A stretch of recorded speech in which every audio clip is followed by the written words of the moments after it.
Good morning students, I am R S Jahangir. Welcome to my channel Triveni study circle Jaipur. आज हम बात कर रहे हैं क्लास 9th की जो वर्कशीट अभी राजस्थान सरकार के द्वारा लागू की गई है, उस वर्कशीट की जो फर्स्ट चैप्टर है बेसलाइन असेसमेंट, उसके ऊपर हम चर्चा करेंगे कि उसको आपको कैसे भरना है, क्या उसमें आपको क्या क्या चीज़ें आपको करनी है। इन सभी पर हम चर्चा एक एक करके प्रत्येक वर्कशीट के ऊपर करेंगे। तो आज चलिए आप लेते हैं baseline assessment class 9th English.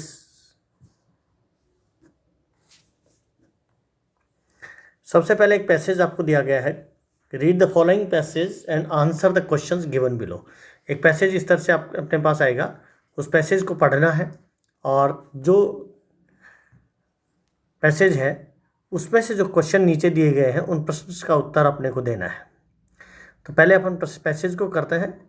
देखिए, in a village a shopkeeper sold his fruits at very high prices.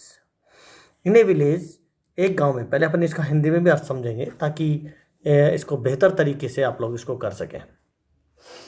In a village, एक गांव में, ए शॉपकीपर, एक दुकानदार, सोल्ड हिज फ्रूट्स, अपने फ्रूट्स बेचा करता था, अपने फलों को बेचा करता था, एट वेरी हाई प्राइसेस, एक बहुत ऊंची प्राइस पर, एक बहुत ऊंचे दामों पर वो अपने जो फ्रूट्स थे, फल थे, उनको बेचा करता था। एक गांव था और उसमें एक शॉपकीपर था, वो अपने जो फ्रूट्स थे उनको बहुत उच्च मूल्य के ऊपर जो बेचता था। Which brought him a lot of profit, जिसकी वजह से उसको काफ़ी प्रॉफिट हुआ, काफ़ी लाभ हुआ। प्रॉफिट का मतलब होता है लाभ। But he wasn't happy with it because he wanted to earn more profits. But he wasn't happy, लेकिन वो प्रसन्न नहीं था, वो खुश नहीं था। लाभ तो उसको खूब हुआ, लेकिन इसके बावजूद वो खुश नहीं था। क्यों नहीं था? विद इट, इस लाभ से वो प्रसन्न नहीं था।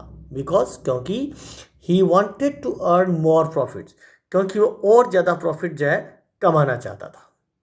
सो इसलिए he thought of doing wrong, इसलिए उसने कुछ गलत करने का सोचा, गलत तरीका अपनाने का सोचा।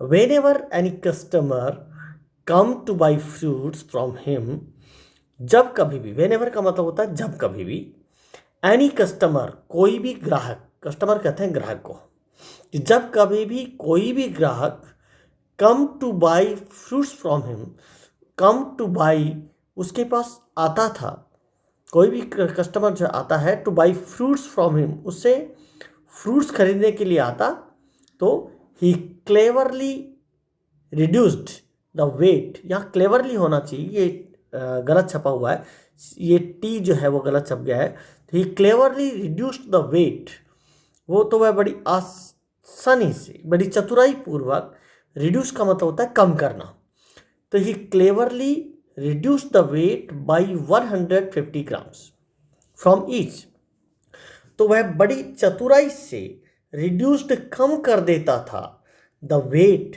उस वजन को कम कर देता था, by 150 gram, 150 gram from each, प्रत्येक से 150 ग्राम वेट, 150 ग्राम वजन जो है वो बड़ी चतुराई पूर्वक वो कम कर देता था।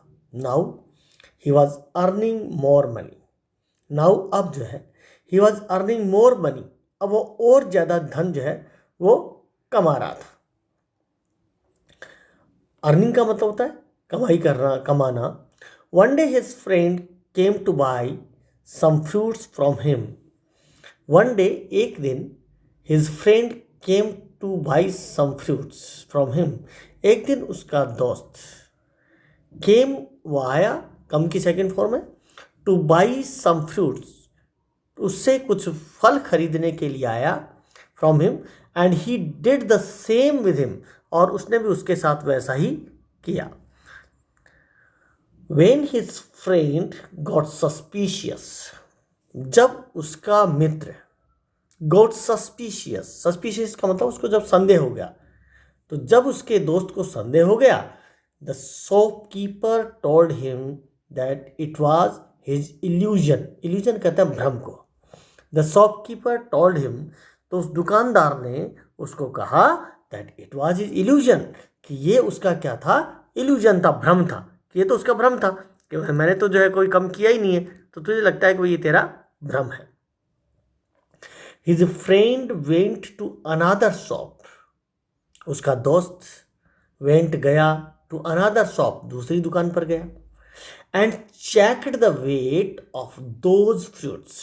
and checked और चेक किया the weight of those fruits, उन जो फलों का वेट, उन फलों का वजन उसने चेक किया है। यानी उसका जो दोस्त था वो दूसरी दुकान के ऊपर गया और वहां जाकर के उसने उसका उन फलों का वजन दोबारा चेक करवाया। He found, उसने पाया that the weight of the fruit was reduced by 150 grams. He found, उसने पाया, found find की सेकंड फॉर्मल, he found, उसने पाया that the weight of the fruits, कि उन फलों का वजन was reduced, वो कम कर दिया गया था। रिड्यूस अभी पहले भी शब्द आया था, रिड्यूस का मतलब होता है कम करना, by 150 grams, यानी 150 ग्राम जो है कम कर दिया गया था। कंसिक्वेंटली, परिणाम स्वरूप, कंसिक्वेंटली का मतलब होता है परिणाम स्वरूप या फलस्वरूप, इसके फलस्वरूप he came back to his friends shop. He came back, वो वापस आया, कम बैक का मतलब होता है वापस आना, टू हिज फ्रेंड्स शॉप, अपने मित्र की दुकान पर वापस आया, एंड स्कोल्डेड हिम, स्कोल्ड का मतलब होता है डांटना, फटकारना, and scolded him for his dishonesty, उसकी डिसऑनेस्टी, डिसऑनेस्ट, ऑनेस्टी का मतलब होता है ईमानदारी और डिसऑनेस्टी का मतलब होता है बेईमानी, उसकी बेईमानी के लिए उसको क्या किया, उसको डांटा फटकारा। स्कोल्डेड मीन्स होता है डांटना फटकारना, स्कोल्ड मीन्स डांटना फटकारना। In front of other customers, किनके सामने डांटा फटकारा, इन फ्रंट ऑफ का मतलब होता है के सामने, अदर कस्टमर्स, दूसरे कस्टमर्स, दूसरे ग्राहकों के सामने उसको डांटा फटकारा, which left him deeply embarrassed, जिसने उसको बहुत ज़्यादा परेशान कर दिया। एम्ब्रेस्ड का मतलब यहाँ परेशान करने से। Now the other customers who were standing at his shop also left without taking fruit from him. Now, अब the other customers, दूसरे जो कस्टमर्स थे, who were standing at the shop, जो कि उसकी दुकान के ऊपर खड़े थे, also left, उन्होंने छोड़ दिया, without taking fruits, बिना फ्रूट्स उससे लिए, from him, यहाँ पर him और होना चाहिए कि उससे बिना फ्रूट्स लिए जो है वहाँ से उन्होंने उसको छोड़ दिया। The story teaches us that we should always be honest about our work. The story teaches us, ये कहानी हमें ये बताती है that we should always be honest, कि हमें हमेशा ऑनेस्ट रहना चाहिए, ईमानदार रहना चाहिए, अबाउट आवर वर्क, हमारे काम के प्रति हमेशा ईमानदार रहना चाहिए। आंसर द फॉलोइंग क्वेश्चंस, अब कुछ क्वेश्चंस हैं जिनके उत्तर अपने को देने हैं। पहला क्वेश्चन है where did the shopkeeper live, कि शॉपकीपर कहाँ पर रहता है। इसके जो ऑप्शन है वो ऑप्शन अपने पास है, देखो। पहला ऑप्शन है मार्केट, जो मार्केट में रहता था। दूसरा ऑप्शन है सिटी, सिटी में रहता था। विलेज, गांव में रहता था। या टाउन या फिर कस्बे में रहता था, यानी वो शॉपकीपर कहाँ पर रहता था। तो इसका जो सही ऑप्शन है, सही आंसर है वो होगा सी, यानी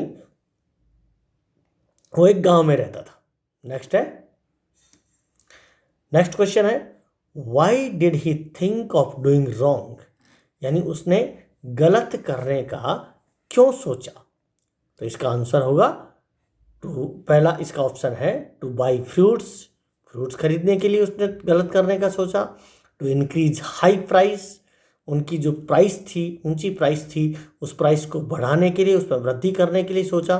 एंड थर्ड ऑप्शन है टू अर्न मोर प्रॉफिट, या और ज़्यादा प्रॉफिट कमाने के लिए, और ज़्यादा यूँ कहें कि लाभ कमाने के लिए उसने सोची।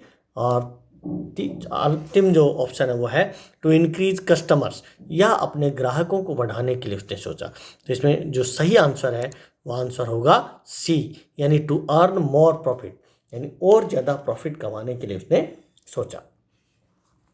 नेक्स्ट क्वेश्चन आता है, तीसरा क्वेश्चन अपन लेते हैं। तो थर्ड क्वेश्चन है who went to the other shop, कौन जो है वो दूसरी दुकान पर गया। अब देखिए, ए विलेजर, गांव, एक ग्रामीण जो था वो गया। सेकंड ऑप्शन है फ्रेंड, एक तो दोस्त था वो गया। थर्ड ऑप्शन है शॉपकीपर, दुकानदार गया। एंड फोर्थ ऑप्शन है डी है कस्टमर्स या ग्राहक गए, यानी कौन जो है वो दूसरी शॉप कर गया। तो इसका सही आंसर है बी, यानी फ्रेंड। उसका जो एक दोस्त था वो जो है कहाँ पर गया, एक दूसरी दुकान के ऊपर गया। वो गया था, क्यों गया था भाई, कि वो वहाँ पर उसका वजन कराने के लिए गया। जो फ्रूट्स उसने दिए थे उन फ्रूट्स का वजन कराने के लिए दूसरी दुकान पर गया था। फोर्थ क्वेश्चन है why was the shopkeeper not happy. Shopkeeper जो था वो खुश क्यों नहीं था। इसका आंसर जो है अपने को देना है कि because he wanted to earn more profits. वो खुश इसलिए नहीं था क्योंकि वो और ज़्यादा प्रॉफिट कमाना चाहता था, इसलिए वो प्रसन्न नहीं था। अगला क्वेश्चन है जो है नेक्स्ट जो आगे है वो है fill in the blanks with articles a and the. यानी अपने को ब्लैंक्स में जो रिक्त स्थान है उस रिक्त स्थान में अपने को आर्टिकल्स भरने हैं, और आर्टिकल 3 होते हैं, अपन सभी जानते हैं कि ए एन और द। चलिए पहला अपन लेते हैं, फिफ्थ क्वेश्चन है आई वॉन्ट रिक्त स्थान डजन मैंगोज। आई वॉन्ट फिर रिक्त स्थान है उसका डजन मैंगोज, यानी कितने मैंगो चाहिए। तो इसमें अपने को आर्टिकल भरना है। अब उसमें देखो ऑप्शन देते हैं, पहले में ए आएगा या दूसरा ऑप्शन है एन, तीसरा ऑप्शन है द और चौथा ऑप्शन है नन, यानी इनमें से कोई भी नहीं। तो यहाँ पर क्या आना चाहिए, इसका सही आंसर होगा ए, यानी इसमें क्या आएगा, ए आएगा, क्योंकि डजन के साथ में एक दर्जन। I want a dozen mangoes, यानी मुझे एक दर्जन मैंगो चाहता हूँ, एक दर्जन आम लेना चाहता हूँ। सिक्स्थ क्वेश्चन है दिस इज एंड रिक्त स्थान एप्पल। दिस इज ब्लैंक है, फिर उसके बाद में एप्पल है। इसमें क्या आर्टिकल आएगा, देखिए इसका ऑप्शन है ए में ए है, बी ऑप्शन है एन, सी ऑप्शन है द और डी ऑप्शन है नन। अब इनमें से सही क्या होगा, तो इसमें से जो सही होगा वो अपन लेते हैं, आंसर होगा इसका बी। बी क्यों होगा भाई, एन, क्योंकि एप्पल जो है उसका देखिए सबसे पहले तो पहला अक्षर एप्पल का ए है, तो वो वाउल है। अंग्रेजी के जो वाउल होते हैं 5 वाउल अपने इसमें होते हैं, AEIOU, यानी 5 वाउल में से किससे स्टार्ट हुआ, एप्पल ए से स्टार्ट हुआ, इसलिए इसके साथ किसका यूज़ किया, एन का यूज़ किया। साथ ही इसमें अगर हिंदी के स्वर में अगर लिखें तब भी हम पहले एप्पल का जब लिखते हैं तो ए लिखते हैं, इसलिए इसके साथ में एन का यूज होगा। ये हमेशा यह ध्यान रखें कि जब भी एन का यूज करना हो तो जो 5 वाउल्स हैं, इंग्लिश के जो 5 वाउल्स हैं उनके साथ साथ हिंदी के जो स्वर हैं उनसे भी उनका मेल होना चाहिए। यानी जब हम लिखें तो हिंदी के स्वर भी जो है लिखते समय हिंदी के स्वरों का यूज हो, तब जो है वो उसका यूज अपन करेंगे। नेक्स्ट है fill in the blanks with the correct forms of the verb. अब नेक्स्ट जो क्वेश्चन है उसमें अपने के क्या भर रहे हैं, करेक्ट फॉर्म्स भरनी है, जो वर्ब की जो करेक्ट फॉर्म है उन फॉर्म को भरना है। अब 7th क्वेश्चन आता है the sun blank bright today. इसमें साइन, यानी इसमें अपने को भरना है कि साइन वर्ब को भरना था। इसमें देखिए अपने पास जो ऑप्शन है एक तो है साइंड है, तो टुडे आ गया तो साइंड नहीं होगा क्योंकि सेकंड फॉर्म आ गई। तो जब आज है तो क्या हो रहा है भाई, तो उसके लिए सेकंड फॉर्म का यूज देंगे। वाज साइन, अब वाज साइन के साथ में वाज के साथ साइन नहीं हो सकती, वर्ब की फर्स्ट फॉर्म नहीं हो सकती, क्योंकि वाज के साथ या तो आईएनजी फॉर्म होनी चाहिए थी कि वाज शाइनिंग होना चाहिए था अगर पास्ट कंटिन्यूस में करते तो। नेक्स्ट है तो पास्ट के तो दोनों इसलिए नहीं होंगे क्योंकि टुडे का यूज हो रहा है। नेक्स्ट है फिर इज साइंड। इज साइंड भी नहीं हो सकता क्योंकि इज साइंड तब होता जब ये पेशी वॉइस में वाक्य होता। एंड नेक्स्ट अगला आ रहा है इज शाइनिंग, यानी डी ऑप्शन है जो है वो है अपने पास इज शाइनिंग की। आज जो सूर्य है वो बहुत तेज चमक रहा है, बहुत चमकीला चमक रहा है, और इसका करेक्ट आंसर होगा डी, यानी इज शाइनिंग। नेक्स्ट है 8th क्वेश्चन है India blank the match against Pakistan by 150 run. यानी इंडिया ने पाकिस्तान के खिलाफ जो मैच जीता वो कितने रन से जीता, 150 रन से जीता। अब देखिए इसमें पहला है हैज विनिंग, ये ऑप्शन है हैज विनिंग। हैज के साथ कभी भी आईएनजी फॉर्म नहीं आती है, इसलिए हैज के साथ या तो थर्ड फॉर्म आती या फिर केवल मात्र अगर पेशी हुई बनाते तब भी हैज बीन का यूज होता, तो इसलिए यहाँ पर विनिंग हैज के साथ नहीं हो सकता, तो ये ऑप्शन वैसे ही गलत हो गया। सेकंड है हैड वॉन।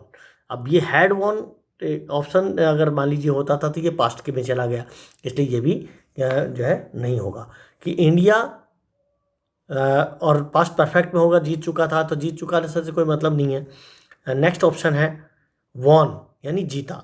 इंडिया ने पाकिस्तान के खिलाफ जो है वो कितने रन से जो है जीता, 150 रन से मैच जीता।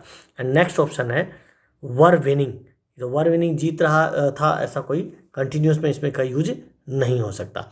इसलिए यहाँ पर अब देखिए इसका जो करेक्ट आंसर है वो है सी वॉन, यानी इंडिया ने पाकिस्तान के खिलाफ 150 रन से मैच जीता। नेक्स्ट है Mohan blank in this school since 2013। Mohan जो है इस स्कूल में कब से पढ़ रहा है, सिंस 2013, यानी तो इज रीडिंग। अब सिंस और फॉर का प्रयोग जब भी हो जाता है तो इसमें अपना किसका यूज कर रहे हैं, इज रीडिंग का नहीं हो सकता, क्योंकि परफेक्ट कंटिन्यूअस में इज एम आर साइक हेल्पिंग वर्ब का प्रयोग नहीं करता है, जैसा कि अपन सभी जानते हैं।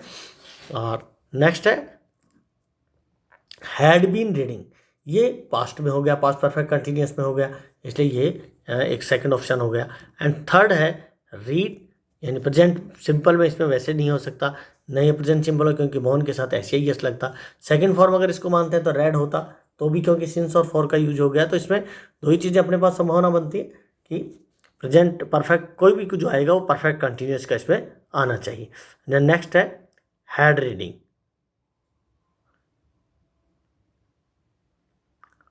तो ये हैड रीडिंग, हैड के साथ रीडिंग नहीं हो सकता, तो जो है वो कब से पढ़ रहा था मोहन, इस स्कूल में कब से पढ़ रहा था, जो है सिंस 2013 यानी 2013 से पढ़ रहा था। तो इसका ऑप्शन जो हो गया सही आंसर हो जाएगा हैड बीन रीडिंग, क्योंकि देखिए परफेक्ट कंटिन्यूअस का जितने भी ऑप्शन अपने पास आए हैं, सिर्फ परफेक्ट कंटिन्यूअस की जो हेल्पिंग वर्ब है वो केवल मात्र बी ऑप्शन में है, इसलिए यही सही होगा, क्योंकि हैड के साथ रीडिंग नहीं हो सकता, आईएनजी फॉर्म नहीं आती है। नेक्स्ट देखिए Rekha blank cutting wheat for 2 weeks.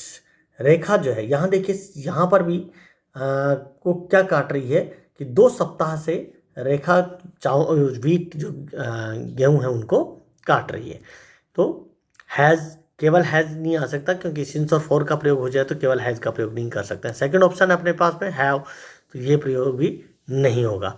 And third है हैड बीन, और कटिंग जो है had been cutting wheat for 2 weeks, यानी कब से काट रही थी रेखा, 2 सप्ताह से काट रही थी। नेक्स्ट ऑप्शन और देखते हैं वाज, तो वाज भी इसलिए नहीं होगा क्योंकि आगे सिंस और फॉर का यूज हुआ है, इसलिए इसका सही ऑप्शन सही आंसर हो गया हैड बीन कटिंग। वही बात है, अभी पिछले वाले में भी यही था कि वहाँ पर भी पास्ट परफेक्ट कंटिन्यूस का प्रयोग हुआ है और यहाँ पर भी पास्ट परफेक्ट कंटिन्यूस का प्रयोग हुआ है, क्योंकि जो भी जब सिंस और फॉर का यूज अपन करते हैं तो अधिकतर परफेक्ट कंटिन्यूस में इसका यूज हो जाता है।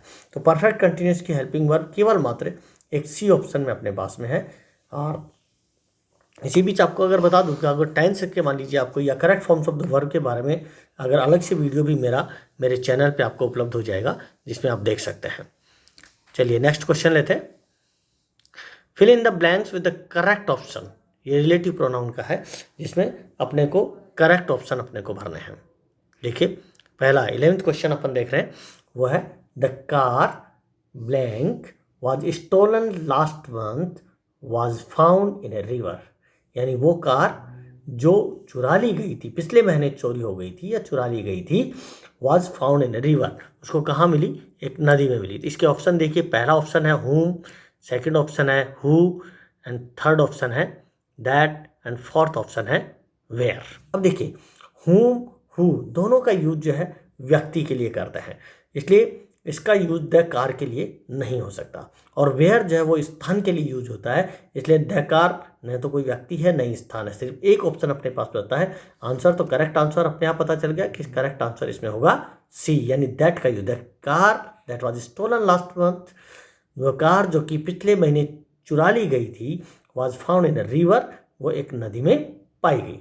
नेक्स्ट क्वेश्चन देखते हैं। The girl blank saved the little boy was rewarded by the principal. The girl वह लड़की जिसने saved the little boy उस छोटे से लड़के को बचाया, was rewarded by the principal, उसको प्रिंसिपल के द्वारा रिवार्ड दिया गया, प्रिंसिपल के द्वारा एक पुरस्कार दिया गया। ये देखिए इसके ऑप्शन देते हैं, पहला है दैट, सेकंड है whom, और थर्ड है who, एंड फोर्थ है when। अब देखिए द गर्ल क्योंकि लड़की है और इसके साथ में whom भी यूज हो सकता है, who यूज हो सकता है, तो ये दो है, दैट और when यहाँ पे यूज नहीं होगा क्योंकि when जो है वो टाइम के लिए यूज होता है, तो यहाँ पर कोई समय नहीं है इससे पहले, इसलिए इसके साथ में भी यूज नहीं होगा। अब अपने पास बताते हैं whom और who, इसमें से कौन सा, तो द गर्ल क्योंकि हु का इसका करेक्ट आंसर है C, who, the girl who saved the little boy. अब ही जैसे हु का यूज जो है वो व्यक्ति के लिए करते हैं, तो द गर्ल जो है व्यक्ति हो गया, पर्सन के लिए यूज करें तो the girl who saved the little boy, वो लड़की जिसने एक छोटे से लड़के को बचाया, was rewarded by the principal, उसको एक पुरस्कार दिया गया, प्रिंसिपल के द्वारा पुरस्कार दिया गया। नेक्स्ट क्वेश्चन लेते हैं, choose the correct opposite word of the given underline words. जो नीचे अंडरलाइन वर्ड्स दिए गए हैं जिनका करेक्ट अपोजिट वर्ड लिखना है, यानी उनका विलोम शब्द अपने को लिखना है और वो अपने को चूज करना है। Today is a very cloudy day, आज जो है बहुत बादलों से भरा हुआ दिन है, and tomorrow it will be a blank day, और कल जो है कैसा दिन होगा इसके लिए जो है एक क्लाउडी को अंडरलाइन देखिए इसमें कर रखा है, और इसके ऑप्शन अपन लेते हैं, एक तो हॉट, तो क्लाउडी का हॉट होगा या क्या होगा, ये पहला ऑप्शन है हॉट, सेकंड ऑप्शन है डल, और थर्ड ऑप्शन है रेनी, एंड फोर्थ ऑप्शन है सनी। यानी अब क्लाउडी बादलों से युक्त है, बादलों से युक्त है तो स्वाभाविक है इससे अपोजिट क्या हो जाएगा इसमें, इसके करेक्ट आंसर होगा डी यानी सनी, यानी बहुत जिसमें तेज धूप हो, तो ऐसा जो है दिन होगा, कल का दिन जो है कैसा होगा, बहुत ही ऐसा होगा जिसमें धूप होगी यानी सनी होगा।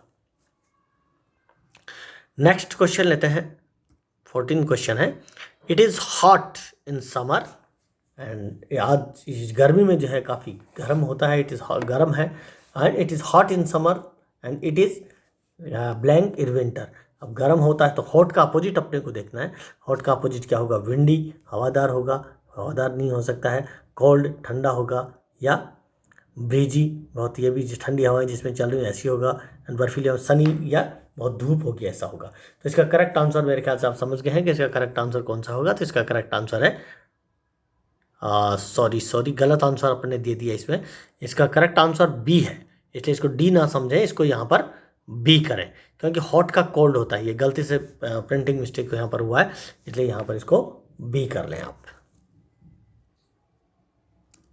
नेक्स्ट क्वेश्चन देखिए, choose the correct preposition from the option given below. Correct preposition जो है जो नीचे ऑप्शन दिए गए हैं उनमें आपको करेक्ट जो है प्रेपोजिशन भरना है। There is a bridge blank the river, इसमें ऑप्शन है देयर इज अ ब्रिज, वहाँ पर एक ब्रिज है, ब्लैंक द रिवर, पहला ऑप्शन है ओवर यानी ऊपर है, अबव ऊपर होता है, ओवर भी ऊपर होता है, डाउन नीचे होता है, एंड अंडर नीचे होता है। अब देखिए ब्रिज जो है वो किसके, रिवर के नीचे नहीं हो सकता है, तो ये तो दोनों डाउन और अंडर तो वैसे ही, अबव एंड ओवर ये दो अपने पास होते हैं। अबव जो है यहाँ पर होना ओवर, जैसे अपन ओवर ब्रिज का यूज़ करते हैं, there is a bridge over the river, तो इसका करेक्ट आंसर होगा ए, यानी ओवर द रिवर, नहीं कि अबव या डाउन द रिवर। क्या अबव भी बिल्कुल एक निश्चित ऊंचाई के ऊपर होता है, लेकिन ओवर जो है उसको बिल्कुल एक तरह से कवर कर लेता है, तो इसलिए उसको जो है किसको करेंगे अपन, ओवर का यूज करेंगे। Next, thank you very much for watching my channel, and अगर आपने इसको सब्सक्राइब नहीं किया तो इसको अवश्य सब्सक्राइब कर लें, ताकि आने वाले जो वीडियोज़ हैं वो आपके और सारे नोटिफिकेशंस आप तक आ सकें। तो thank you very much again, फिर मिलते हैं कल अगला एक और वर्कशीट लेकर के।